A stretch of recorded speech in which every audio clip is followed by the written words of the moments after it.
crafty friends, Christina here with you from Sunny Day Memories. So all month long we have been doing projects using the Take a Bow papers here that I have shown. So you have these 4 patterns on this one side, and then you have these 4 patterns on the other side. And earlier in the month I promised you that I could show you how you can use this beyond just the Christmas vibe that it's going for here by using the reds here for Valentine's Day, which we did last maybe 2 weeks ago, and then now I'm going to use the greens for a St. Patrick's Day feel card. So let's go ahead and get started. Here is the card that we're going to be making, and as you can see, I have used both of these green patterns here. Right here, they have the holiday colors on the back side. So let's go ahead and start creating it. Let's talk about the supplies here. So I have used the green colors that are in that paper packet, which are the garden green and the granny apple green. So you've got this piece here, which is the garden green, and this one measures 2.5 wide by 4.5 tall.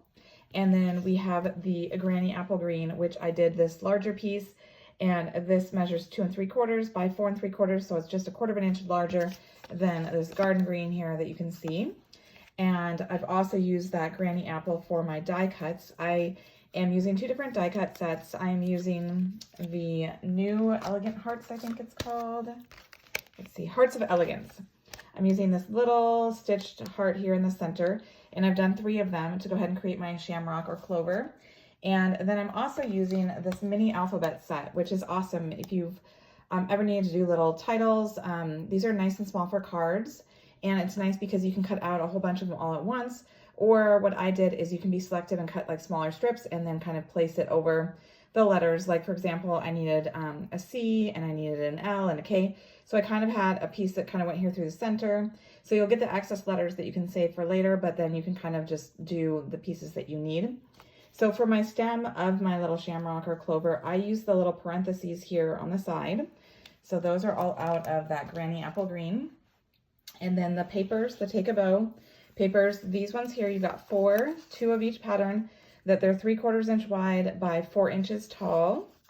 And then we've got a smaller one here that's also still 3/4 inch tall, but it is 2.5, I believe. Let me see. Yep, 2.5. And then we've got our white, our basic white, that we've got our standard card here. So this is a 4 1/4 by 11, scored at 5.5. Then we have a piece here that's 4 inches long by 3 inches wide. And our final one here is a 2.5 by 3.5. And I will have all these measurements in the description, so don't worry. And then the final color that I used was the early espresso to do the word here, the lucky. And I used that, like I said, with that same mini alphabet that I used the little parenthesis for my stem. So what we're going to do is we are going to take this piece here, the 4 by 3 white, and we are going to adhere on those little 3/4 inch strips. And we're doing that. You could go ahead and not do this piece if you wanted to. I just like to always have something behind it because then it's easier for me to center and kind of know what I'm working with. If you want to save the paper, you could just go ahead and glue those on directly here on your card base. Like I said, I prefer to have something to kind of back it on. It helps me make sure that I am doing it exactly how I want to do it. And so I'm just going to go ahead and glue each of these on here, alternating them so that way it creates the piece that I'm going to put onto my full card. So this last piece here, I'm just going ahead, like I've done with the other 3, and just butting them up against each other. And you'll notice that it does have a slight amount of white there on each of those sides. If that bothers you, you could trim them off, but the nice thing about this is that I've chosen to do a white card base, so it is not going to be as obvious once you put it down against that white base. So what we're going to do then next is we're going to go ahead and glue this on here, and it's going to go more towards the base, the bottom portion of the card, maybe leaving like 1/2 inch to 3/4 inch. And then having the 2 sides, the left and right, equal. I'll go up a little bit higher. Like that. And then we're going to go ahead and start building our focal point here. So I have gone and using this garden green, I am going to go ahead and add my white to the base of it. Again, I've kind of used this as a guide just like I did with these strips, but I also did it more because I wanted to have a little bit of that green showing through. And so you could change up how you do this if you wanted to conserve paper, but this is how I've chosen to do it. So I have it flush to the bottom and the sides, and then I'm taking another piece, like I said, that 3/4 by 2.5, inch of the kind of polka dot one. And I did that strategically because if you notice here on my sample, it alternates. And so I finished up here at the top, which would be the next one. So if you're using the same papers, but you have your polka dot here, maybe you want to then put the sparkle paper up at the top here on this little strip. It's completely up to you, but I just wanted you to know kind of the method behind that, or the strategy rather. And then, so now you can see that garden green pops through there nicely with a little bit of it, and I have the white and I have the pattern. So then I'm gonna go ahead and I'm gonna glue this onto the Granny Apple Green so that it has an equal border all the way around. Again, you can see I have a little bit of the white showing through here on the back. If you wanted to trim that down, you could. I'm not so worried about it, so I'm just going to leave it. Okay.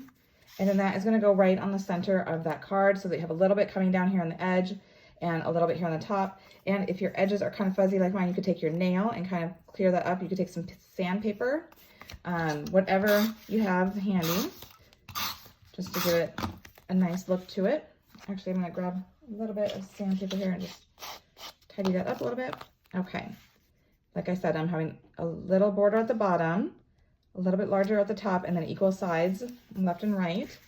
And then we're going to go ahead and start building our little clover or shamrock here. So we've got the 3 of these hearts that come together to create the big part of it.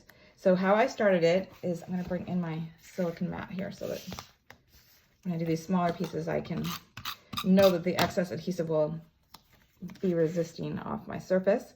So I'm starting with this one in the center. I'm having it a little bit off the edge, kind of trying to balance it left and right. And then before I do the other 2 hearts, I'm going to take this little parenthesis that I'm using as my stem, and I'm going to glue that down. And I'm not going to have it go quite to the tip. I'm going to leave a little bit of space so that way the stem creates a little bit more length to it. So you can see when I add those 2 hearts, it will look more balanced. So then I'm going to go ahead and add the one. And then I'm going to add the second one. And you could try and do 4 if you want to do a 4-leaf clover for true luck. I just think it looks nice and balanced having it just be a 3-leaf clover there. And then I like to, when I'm doing words, is I like to put them down kind of as a guide, kind of as a dry fit run here, putting all the letters down. And so then that way I can glue them one by one, and I kind of have a sense of where they should go. So if you already have them on here, it kind of tells you where you want to place it down. It won't be exact when you actually do it, but it does give you just a little bit better feel for it. So then, like I said, using this silicone mat is great because then I can go ahead and use my tape runner and just go over these small little letters. You could also use our adhesive sheets and apply that to the backside of your cardstock before you cut out the letters, and then you would just have to peel off the backing, which is really nice. So there's a couple different ways that you can do these smaller images, but I like to do this because it's quick and easy using the mat. All right, oops, and just one more letter.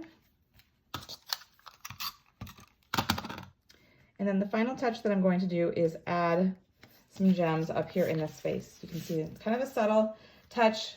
These are the Adhesive-Backed textured dots. I really love these ones. I use them quite a bit. I'm going to use one of the large ones in the center.